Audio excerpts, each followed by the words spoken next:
Good morning students. तो structure of atom chapter 2 class 11th जो हम पढ़ रहे थे उसमें लास्ट टॉपिक हमने पढ़ लिया था कि बोर का जो मॉडल था उसके क्या क्या पॉस्टुलेट्स थे, क्या क्या बेसिक पॉइंट थे जिसके ऊपर वो काम कर रहा था। उसी पॉइंट को हम आगे बढ़ाएंगे। नेक्स्ट है सक्सेस ऑफ बोर्स मॉडल, है ना। बोर मॉडल ने क्या क्या चीजें हमको बहुत सिस्टमैटिकली समझा दी या उन पॉस्टुलेट से या उसकी स्टडी से क्या क्या चीजें निकल कर आई जो हमको पढ़नी थी। ठीक है, इसमें पहला है कि जो एटम है वो टिपिकली स्टेबल होता है। ये पहली चीज थी जो बोर ने बोली थी। ठीक है, इसको अपन लिख लें। Bore atomic model explain the stability of atom. It explained the stability of atom. ठीक है, तो सबसे पहली चीज ये बोली बोर ने कि एटम जो होता है वो पर्टिकुलरली क्या है, स्टेबल। अब ये किस बेसिस पे बोर ने बोल दिया, तो बोर ने स्टेबिलिटी बताने के लिए ये बोला कि एटम का जो सेंटर पार्ट है that is nucleus which is made up of proton, वो बहुत हेवी पार्ट है, सेंटर में रखा हुआ है और उसके अराउंड जितना भी नेगेटिव चार्ज इलेक्ट्रॉन्स है वो सर्कुलर पाथ में रिवॉल्व कर रहा है। उस पाथ की या उस सर्कुलर पाथ की जिसको ऑर्बिट नाम दिया गया, उसकी एक पर्टिकुलर एनर्जी की वैल्यू है, एक रेडियस की वैल्यू है व्हिच इज फिक्स्ड। जो इलेक्ट्रॉन उस ऑर्बिट में प्रेजेंट है उसकी भी वही एनर्जी होगी। क्लियर है। और पूरे रोटेशन या पूरे रेवोल्यूशन के टाइम पर जब इलेक्ट्रॉन जो है वो न्यूक्लियस के अराउंड घूम रहा है तो उस प्रोसेस के दौरान ना तो इलेक्ट्रॉन से कोई एनर्जी रेडिएट होती है ना इलेक्ट्रॉन कोई एनर्जी को एब्सॉर्ब करता है। इसलिए बोला गया कि जो एनर्जी है इलेक्ट्रॉन की इट इज कांस्टेंट। और क्योंकि एनर्जी का लॉस या गेन नहीं हो रहा है दैट मींस कि एटम बिकम्स इलेक्ट्रिकली न्यूट्रल। वहां पर फिर हमको न्यूट्रल या स्टेबल कंडीशन मिली। तो ये कॉन्सेप्ट उसने दिया था। ठीक है। सेकेंड जो था, it explained the emission spectrum of hydrogen. ठीक है, जो हमने इसके पहले बोला था कि रदरफोर्ड के टाइम पर हाइड्रोजन स्पेक्ट्रम क्यों बना, कैसे बना और अलग अलग सीरीज की लाइन उसमें क्यों आ रही थी, इसके बारे में कोई इंफॉर्मेशन नहीं थी। वही चीज यहां पर बोर ने बहुत आसानी से समझा दी। अब अपन इसको देखें कि क्या है। ठीक है, अभी बना के देखेंगे स्पेक्ट्रम क्या है। पहले इसका बेसिक देख ले। हम क्या बोल रहे हैं कि ये बोर ने क्या बोला कि ये जो है ये प्रोटॉन हो गया, सेंटर पार्ट हो गया न्यूक्लियस, और यहां पर ऐसे सर्कुलर क्या प्रेजेंट है, ऑर्बिट्स। ठीक है, जिनके अंदर इलेक्ट्रॉन क्या कर रहा है, रिवॉल्व कर रहा है। अब ये बोल दें कि मान लो एक इलेक्ट्रॉन यहां पर रिवॉल्व कर रहा है ना, ई माइनस चार्ज है उसके ऊपर, और इस ऑर्बिट की एनर्जी जो है दैट इज E1। ठीक है, अब ये जो इलेक्ट्रॉन होता है ये बाहर से कुछ एनर्जी को एब्सॉर्ब कर लेता है ना, ये एनर्जी आई कुछ। ठीक, इस एनर्जी को एब्सॉर्ब किया और एब्सॉर्ब करके ट्रांजिट हो गया आगे, मान लो यहां आ गया। ठीक है, इसकी एनर्जी हम बोलते क्या हो गई, E4। ठीक, अगर ट्रांजिट होकर यहां आता तो क्या हो जाती, हम मान लेते हैं E2, या यहां आता तो हम मान लेते हैं क्या, E3। तो जैसे जैसे इलेक्ट्रॉन एनर्जी को एब्सॉर्ब करता जाएगा उसका ट्रांजिशन आगे के ऑर्बिट्स में होता जाएगा। ठीक है, अब जब इलेक्ट्रॉन अपने नॉर्मल कंडीशन में जहां उसको होना चाहिए वहां नहीं होकर एक्साइटेड स्टेट में आ गया है, तो एक्साइटेड स्टेट में वो रह नहीं सकता। इसीलिए जब वो लौट कर वापस जाएगा तो अपने अंदर से एनर्जी क्या करेगा, एमिट करेगा। उस एमिटेड रेडिएशन से हम क्या बना सकते हैं, उसका एमिशन स्पेक्ट्रम। तो ये कॉन्सेप्ट था। कितनी एनर्जी, जैसे मान लेते हैं E1 से कहां आया, E2 में आया। अभी E3 E4 को छोड़ दें, E1 से कहां आ गया, E2 में आ गया। तो कितनी एनर्जी देगा, जितनी उसने एक्स्ट्रा ली है that is E2 minus E1।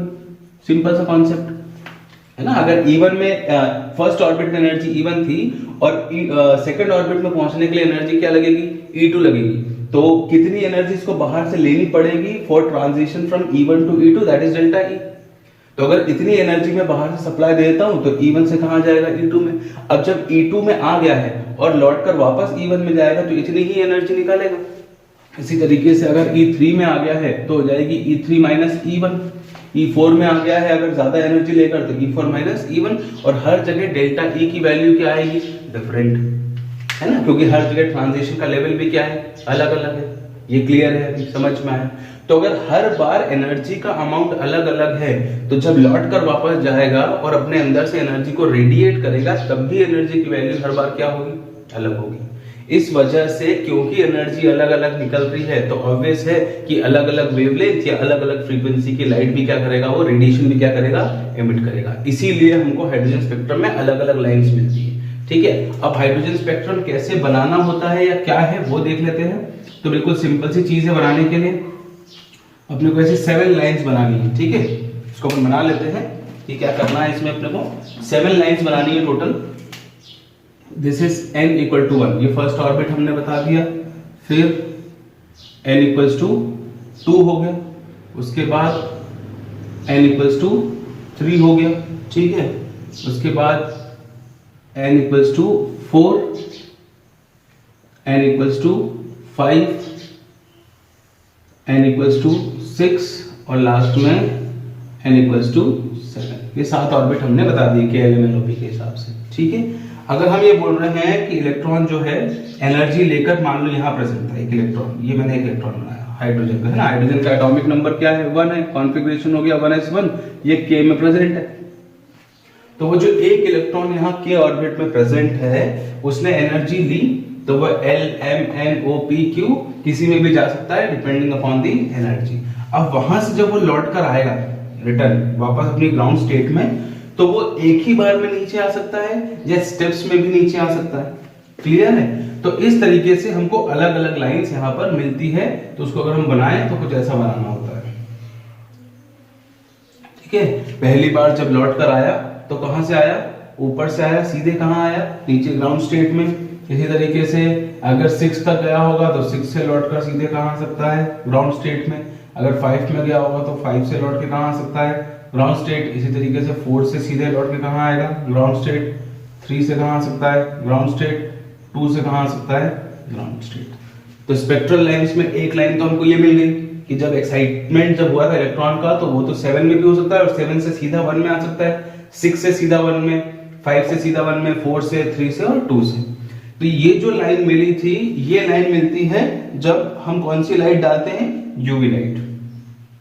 ठीक है, जब एक्साइटमेंट ऑफ इलेक्ट्रॉन कराया गया किसमें, यूवी लाइट में। और इसको जिसने स्टडी किया था उनका नाम था लेमन, साइंटिस्ट का, तो इसको बोला गया लेमन सीरीज या लेमन लाइंस। क्लियर है, इसी तरीके से हो सकता है स्टेप में आए तो नीचे ना आते हुए कहां आकर रुके, सेकंड में। फिर सेकंड से बाद में लौट कर वापस आए तो 7 से सेकंड, 6 से सेकंड, 5 से सेकंड, 4 से सेकंड और 3 से सेकंड, ये भी हो सकता है ना। तो ये हमको तब मिलेगा जब हम इसको विजिबल लाइट में करेंगे। और इसको जिस साइंटिस्ट ने किया था उसका नाम था बाल्मर, तो ये हो गई बाल्मर सीरीज। ऐसे ही हम सब सीरीज को एक एक नाम दे रहे हैं। बिल्कुल सिंपल सा है कॉन्सेप्ट, ये हो गई बाल्मर सीरीज। इसी तरीके से आगे क्या हो जाएगा, 3 में। तो अपन पहले बना लें कि 3 में भी लौट सकता है। ठीक है, इस तरीके से। ऐसे ही 4 में भी लौट सकता है और ऐसे ही इधर भी लौट सकता है। तो इस तरीके से कुछ सीरीज हमको मिली, लेमन सीरीज, बाल्मर सीरीज। इसके बाद आ जाएगी पास्टियन सीरीज, PASCHEN, पास्टियन सीरीज। ये हो गई किसमें, IR में। ठीक है, इसको हमने किसमें किया, IR। अब यहां से सारी सीरीज IR के साथ है, ये नियर IR, ये IR और ये फार IR। IR की जो रेंज है पूरी, उसमें पहले वाली रेंज के लिए, फिर बीच में और फिर फार वाली रेंज के लिए। पास्कल सीरीज हो गई है ना, Lyman series, Balmer series, Pascal series. उसके बाद Brackett series, BRAKETT, Brackett series, ये भी IR के साथ है। और उसके बाद Pfund series, PFUND, Pfund series, ये भी IR के साथ है। क्लियर है, तो ये बना हमारा हाइड्रोजन का स्पेक्ट्रम। ठीक है, इस तरीके से नील बोर ने हमको ये चीज समझाई। ठीक है, इसमें कोई डाउट है? अब ये कब दिया और इसके लिए क्या क्या पॉइंट है मैं वो यहां लिख देता हूं, आप इसको नोट कर लेना, तब तक आप इसको बनाकर रखें। ठीक है, तो ये हाइड्रोजन स्पेक्ट्रम हमने बनाया। बोर मॉडल जो हाइड्रोजन एटम का नील बोर ने बताया, उसके लिए बेसिक से पॉइंट बोल दिए थे, पहले भी हमने देखे। Bohr model of hydrogen atom was given by Niels Bohr in 1930. Electron of hydrogen atom revolve in circular orbit of fixed radius and energy. ठीक है, जितने भी इलेक्ट्रॉन है वैसे तो एक ही है, वो इलेक्ट्रॉन एक फिक्स्ड ऑर्बिट में घूम रहा है, उसकी एनर्जी और रेडियस फिक्स्ड है।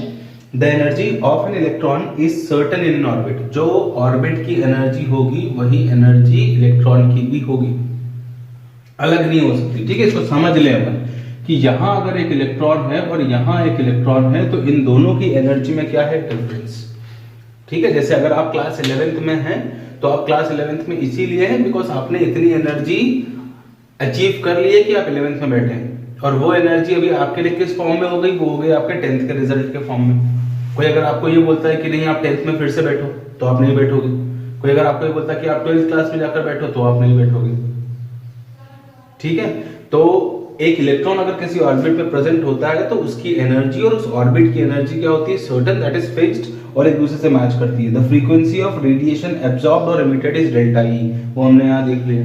कितनी एनर्जी लेगा for excitement, that is delta ई, और जितनी लेगा उतनी देगा, दैट इज डेल्टा ई। तो delta E is equal to हम एच न्यू बता सकते हैं यहाँ से। क्लियर है चीज? तो ये हमने बात कर ली second point, that Bohr's model was helpful for explaining the emission spectrum of hydrogen. जो तीसरी चीज हमारे पास नील बोर्स की थ्योरी से या बोर थ्योरी से आई, that is the calculation of radius and energy. Niels Bohr ने हमको रेडिएशन और एनर्जी को लेकर दो फॉर्मूले दिए जिसकी हेल्प से हम इस ऑर्बिट की एनर्जी और इसका रेडियस, न्यूक्लियस से इसका जो डिस्टेंस है वो हम इजिली कैलकुलेट कर सकते हैं। तो वो नेक्स्ट टॉपिक में अभी हम वो देखते हैं। ठीक है, ठीक है। नेक्स्ट है Bohr's formula, that is calculation of radius and energy.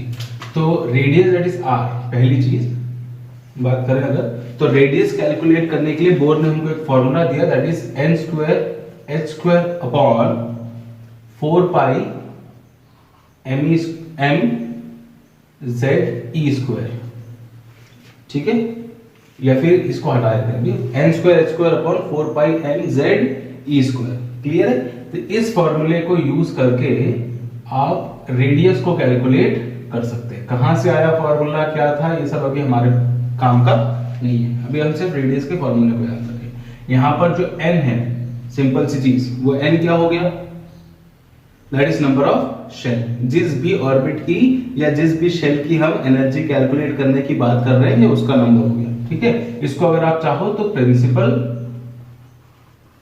Quantum number, principal quantum number भी बोल सकते हो, ये भी आगे के टॉपिक में आएगा जब हम क्वांटम नंबर्स पढ़ेंगे। ठीक है, जनरली अगर आपको याद रखना है तो नंबर ऑफ शेल आप याद रखें। ठीक है, नंबर ऑफ ऑर्बिट ऐसे याद कर ले। h हो गया प्लैंक्स कांस्टेंट।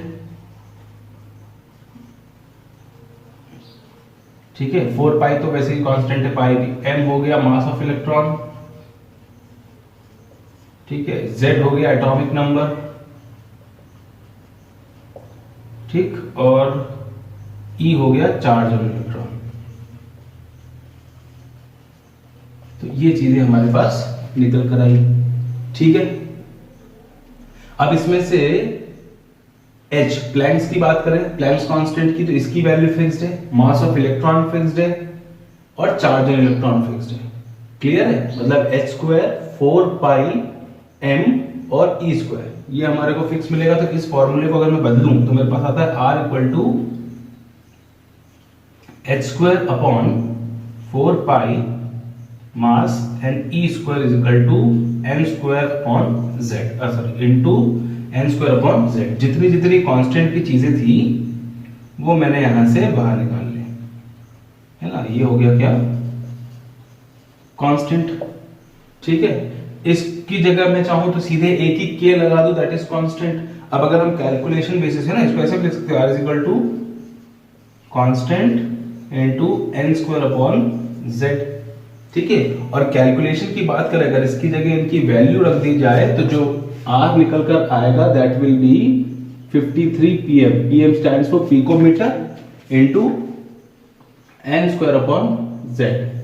अब यहां पर आप n की वैल्यू रख रख के रेडियस कैलकुलेट कर सकते हैं। क्लियर है चीज? 10 to the power of -10 metre होता है 1 पिकोमीटर। क्लियर है?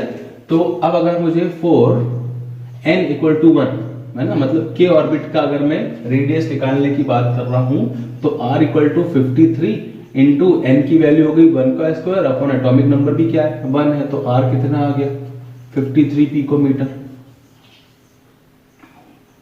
क्लियर है चीज?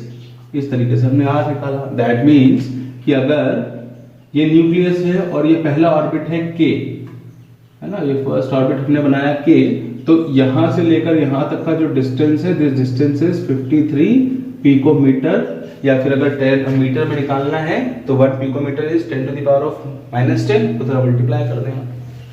क्लियर है चीज? इसी तरीके से अगर 4 n इक्वल टू 2, अगर मुझे सेकंड ऑर्बिट का डिस्टेंस चाहिए तो n equal to 2 that is l निकालना है, तो r will be equal to 53 into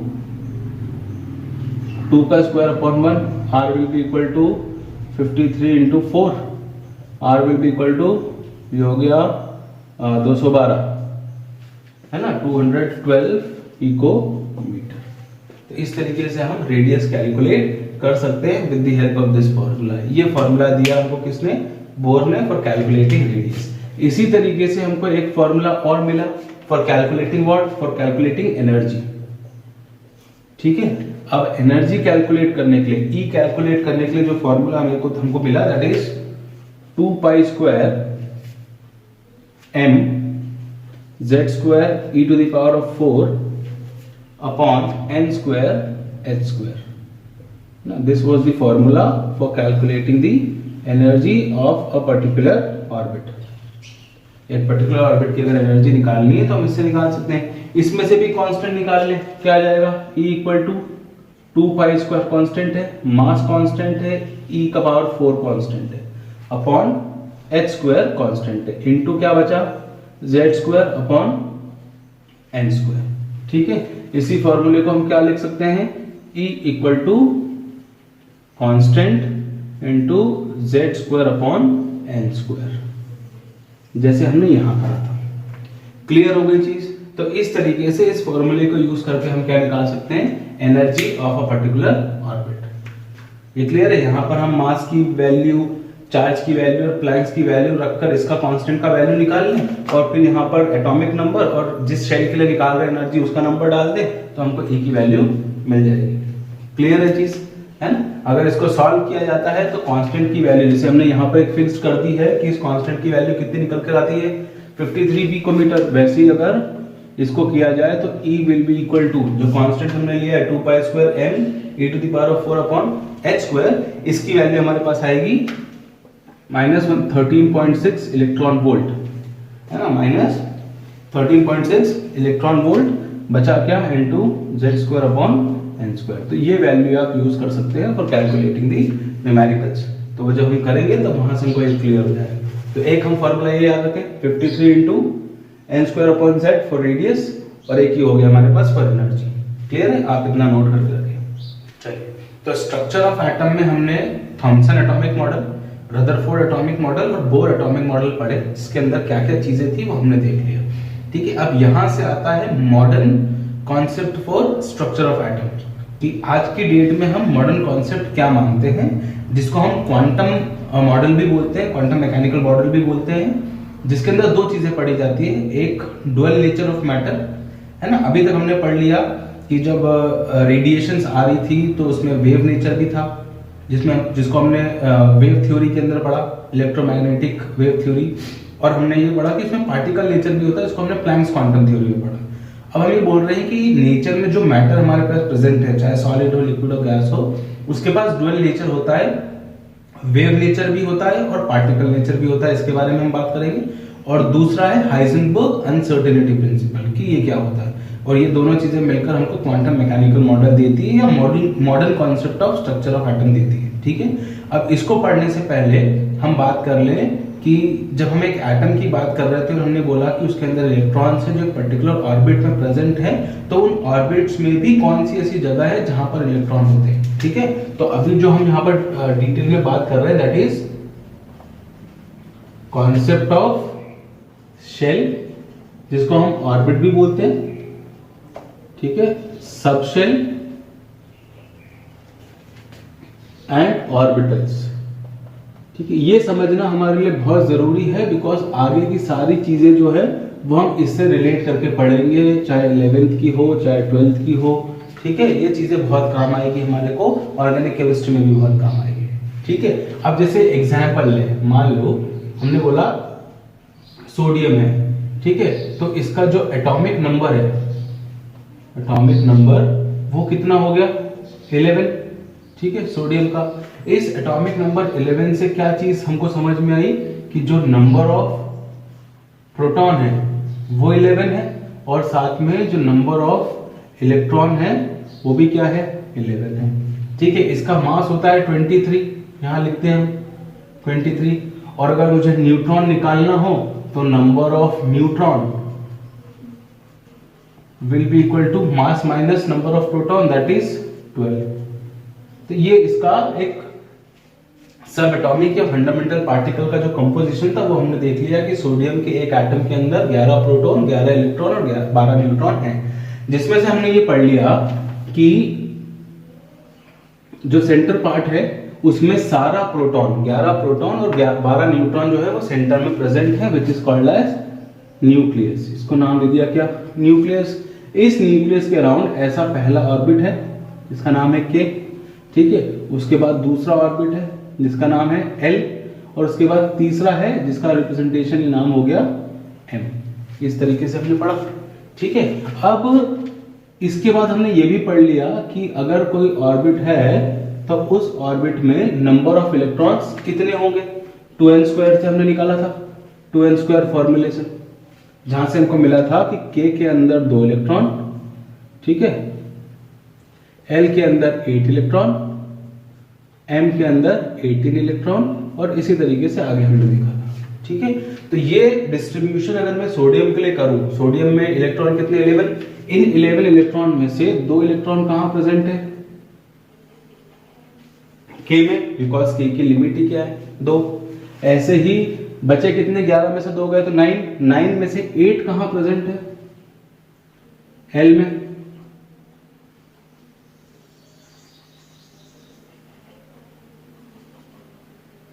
ये 8 इलेक्ट्रॉन यहां प्रेजेंट हो गए। ठीक है, हो गए 8 + 2 10, टोटल 11 है, बचा 1, वो कहां प्रेजेंट है M में। क्लियर है चीज, समझ में आ गई। तो ये जो K L M हमने लिखा, ये सब क्या थे, ऑर्बिट या फिर शेल, इन्हीं को हम क्या बोल रहे हैं, ऑर्बिट और शेल। और जो आउटर मोस्ट शेल होता है ना, ये जो हमने बनाया आउटर मोस्ट शेल, इस आउटर मोस्ट शेल को हम नाम देते हैं वैलेंस शेल या वैलेंसी शेल। ठीक है, क्या बोल दिया, वैलेंस शेल, और इसमें जो इलेक्ट्रॉन प्रेजेंट होता है दिस इज वैलेंस इलेक्ट्रॉन। और इस इलेक्ट्रॉन को निकालने के लिए जो एनर्जी लगती है minimum, that is called valence energy या आयनाइजेशन एनर्जी। क्लियर है चीज, समझ में आ गई। आउटर मोस्ट शेल को हमने क्या बोल दिया, वैलेंस शेल, और उसमें प्रेजेंट इलेक्ट्रॉन को क्या बोल दिया, वैलेंस इलेक्ट्रॉन। ठीक, अब हमने ये बोला कि जब हम एक एटम की बात कर रहे थे तो उस एटम के अंदर हमको क्या मिले, ऑर्बिट्स, जिनको हमने नाम दे दिया क्या, शेल्स। पहली चीज, ठीक है, कोई भी एटम हो उसके अंदर कुछ ऑर्बिट्स है, जैसे K हो गया, L हो गया, M हो गया, N हो गया। इसमें हर ऑर्बिट की अपनी एक लिमिट है। L में 2 इलेक्ट्रॉन, M में 18, K में 2, L में 8, M में 18, N में 32, ऐसे कुछ इलेक्ट्रॉन्स होंगे प्रेजेंट, है ना, जितने हम मैक्सिमम इलेक्ट्रॉन्स यहाँ पर डाल सकते हैं। अब जब कोई इलेक्ट्रॉन, जैसे ये K के जो 2 इलेक्ट्रॉन यहाँ गए, तो यहाँ जाने के बाद इसके अंदर भी कुछ ऐसी जगहें हैं जिसमें जाकर इलेक्ट्रॉन बैठता है, उसको हम बोलते हैं सबशेल। उसको क्या बोल दिया हमने, सबशेल। इसको ऐसे समझे कि जैसे आपका जो घर है ना, वो घर हमारे लिए क्या हो गया, एटम हो गया, और उस घर में जो रूम्स बने हुए अलग अलग, वो रूम्स क्या हो गए, शेल या ऑर्बिट्स, और उनमें जो बेड लगा हुआ है वो क्या हो गया, सबशेल। या समझे कि जो हमारा स्कूल है वो क्या है, एटम है, उसके अंदर जो क्लासरूम्स है वो क्या है, ऑर्बिट्स या शेल, और क्लासरूम में जो बेंचेस है वो क्या है, सबशेल। क्लियर है चीज, मतलब इस पूरे स्कूल में के वाले क्लासरूम के अंदर कुछ बेंचेस लगी हुई हैं जिनके ऊपर इलेक्ट्रॉन है, उन बेंचेस को क्या बोला, सबशेल, और वहां इलेक्ट्रॉन आता है। अब जैसे आप यहां बोल रहे हो कि के एल एम एन ये सब ऑर्बिट्स हैं, वैसे ही सबशेल की अगर हम बात करें तो हमारे पास 4 सबशेल हैं, एस, पी, डी और एफ, है ना। कौन कौन से बनाए, एस, पी, डी, एफ। अभी डिटेल में जाने की जरूरत नहीं है, सिर्फ याद रखना आपने को, जैसे के एल एम एन थे वैसे रिप्रेजेंटेशन क्या दिया, एस, पी, डी, एफ, सारे स्मॉल लेटर्स में, ठीक है ना। अब कौन से वाले शेल में कौन सा वाला सबशेल होगा, ये भी बिल्कुल सिंपल है ना। के का जो नंबर है, सेंटर से जब हम आगे बढ़ते हैं तो के का नंबर क्या है 1, फिर सेंटर से आगे बढ़े तो एल का नंबर 2, एम का नंबर 3, ऐसे ही एन का नंबर क्या हो जाएगा 4। तो जिसका जितना नंबर होता है उसमें उतने ही सबशेल होते हैं, और इनका होने का जो ऑर्डर है वो यही है, starting from S and going up to D. 4 ही सबशेल हमको याद रखना है, एसपीडीएफ 4 ही होते हैं, ठीक है। तो अगर के का अगर हम नंबर की बात करें तो क्या है 1, सेंटर से आगे बढ़े तो के क्या है 1, तो उसमें सबशेल भी एक ही होगा, कौन सा, एस यहां पर। और अगर के का नंबर 1 है तो एस का नंबर भी क्या हुआ 1, तो ये हो गया 1s। क्लियर है। ऐसे ही हम आगे बढ़े तो एल का नंबर क्या है 2, तो इसमें सबशेल भी कितने होंगे 2, और नंबर भी क्या होगा 2, तो ये हो गया स्टार्टिंग फिर से 2s और फिर 2p। सब ऑर्बिट्स के अंदर हर बार स्टार्टिंग किससे होगी, s से। m का नंबर 3, तो सबशेल भी 3, क्या 3s, 3p और 3d। n का नंबर 4, तो ये हो गया 4s, 4p, 4d और 4f। क्लियर है चीज, इसमें अभी कोई डाउट, तो बिल्कुल सिंपल सा कॉन्सेप्ट था, क्लियर है चीज, है ना। एस, पी, डी और एफ, इन सारे सबशेल्स के अपने अपने एक शेप है। अगर हम एस की बात कर रहे हैं तो इसको हम ऐसा बनाते हैं, स्फेरिकल ऑर्बिट्स को, ठीक है, ऑर्बिटल को, सॉरी। पी की अगर हम बात करें तो इसको बनाते हैं डंबल, सिंगल डंबल, इस तरीके से। डी की अगर हम बात करें तो इसको हम बनाते हैं डबल डंबल, ऐसा, ठीक है। और एफ जो होता है वो डिस्टॉर्टेड शेप है, उसको हम बना नहीं सकते, इसको लिखते हैं डिस्टॉर्टेड शेप, ठीक है।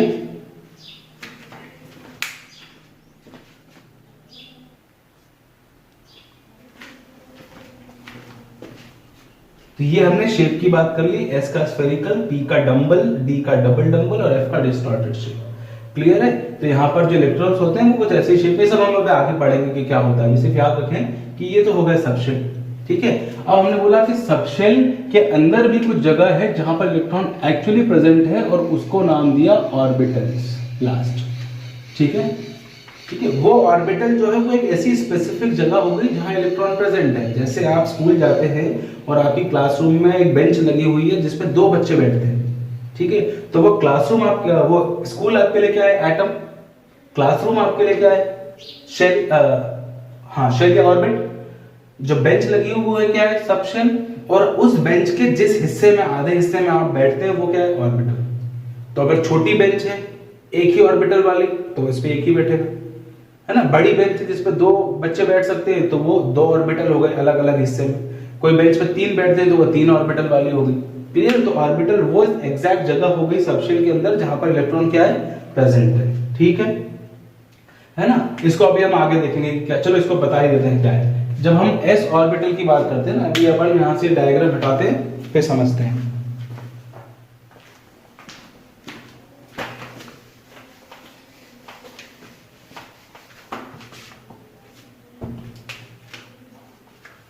ठीक है। अब s की अगर हम बात करें तो s जो है उसको हम ऐसा सिंगल ऑर्बिटल बनाते हैं। ऑर्बिटल बनाने के लिए हम ऐसे बॉक्स यूज करते हैं, है ना। हर बार हम ये डायग्राम बनाएंगे तो बहुत डिफिकल्ट हो जाएगा हमारे लिए। p बनाने के लिए हम क्या कर रहे हैं, ऐसे 3 बना रहे हैं, 2। d बनाने के लिए हम क्या कर रहे हैं, 5 बना रहे हैं, 5। और f बनाने के लिए हम क्या कर रहे हैं, 7 बना रहे हैं,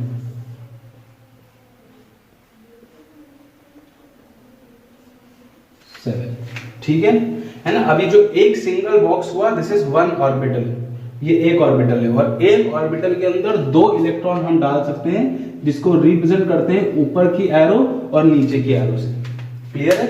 एक इलेक्ट्रॉन ऊपर की एरो से रिप्रेजेंट होगा और एक इलेक्ट्रॉन नीचे की एरो से रिप्रेजेंट होगा। तो मतलब एक ऑर्बिटल में कितने आ गए, 2। तो s की जब हम बात करते हैं तो s की जो लिमिट है ये कितनी हो गई, 2 इलेक्ट्रॉन की। पी में कितने बॉक्स है 3, तो टोटल कितने आ सकते हैं 6, तो इसकी लिमिट हो गई कितनी 6 की। डी में टोटल बॉक्सेस 5 है, तो लिमिट कितनी हो गई 10 की। और एफ में लिमिट कितनी हो गई 14 की। जैसे हर ऑर्बिट्स की लिमिट है वैसे ही हर सबशेल की भी लिमिट है। एस सबशेल में 2 इलेक्ट्रॉन, पी में 6, डी में 10 और एफ में 14। क्लियर है चीज, है ना। अब जब हमने सोडियम की बात की Na की और नंबर 11 देखा तो हमने लिखा 2, 8 और 1, के में, एल में और एम में इलेक्ट्रॉन हमने डाले 2, 8, 1 से। इन्हीं इलेक्ट्रॉनों को अगर मुझे सबशेल के अंदर बताना है तो मैं यहाँ 1s, 2s, 2p, 3s करके लिख सकता हूँ। क्लियर है। तो वो कैसे लिखना है इसके बारे में आप थोड़ा सर्च करें। नेक्स्ट क्लास में आपको मैं बताऊंगा कि इसमें कैसे लिखते हैं, कहां पर किसको छोड़ते हैं, ठीक है, क्या एनर्जी डिफरेंस आता है उसकी बात करेंगे। साथ में डुअल नेचर ऑफ मैटर की बात करेंगे, क्वांटम नंबर्स पढ़ेंगे, हाइजेनबर्ग अनसर्टेनिटी प्रिंसिपल पढ़ेंगे। ठीक है, तो जो नेक्स्ट क्लास आने वाली है वो थोड़ी सी लंबी होगी हमारी 1-1.5 घंटे की क्लास, ताकि हम पूरे चैप्टर को खत्म कर दें। लगभग 80% हम चैप्टर खत्म कर चुके हैं। क्लियर है चीज, है ना। तो इतना आप देखें कि एटम के अंदर शेल, शेल के अंदर सबशेल, सब में कितने कितने सबशेल है वो कॉन्सेप्ट मैंने आपको बता दिया। सबशेल में कितने कितने इलेक्ट्रॉन्स आएंगे वो मैंने बता दिया। अब आपका काम है कि जब हम ये कॉन्फ़िगरेशन लिखते हैं KLM वाला, तो इसी को हम SPDF वाले कॉन्फ़िगरेशन में भी लिखते हैं। इसको अफबाउ कॉन्फ़िगरेशन बोलते हैं। इसके बारे में थोड़ा सा ढूंढें, देखें, पढ़ें, वरना फिर नेक्स्ट क्लास में हम इसको डिस्कस करेंगे। ठीक है, इससे रिलेटेड कोई डाउट होता है कमेंट सेक्शन में डालें, मैं आंसर आपको उसका कमेंट सेक्शन में दे दूंगा। ठीक, थैंक यू।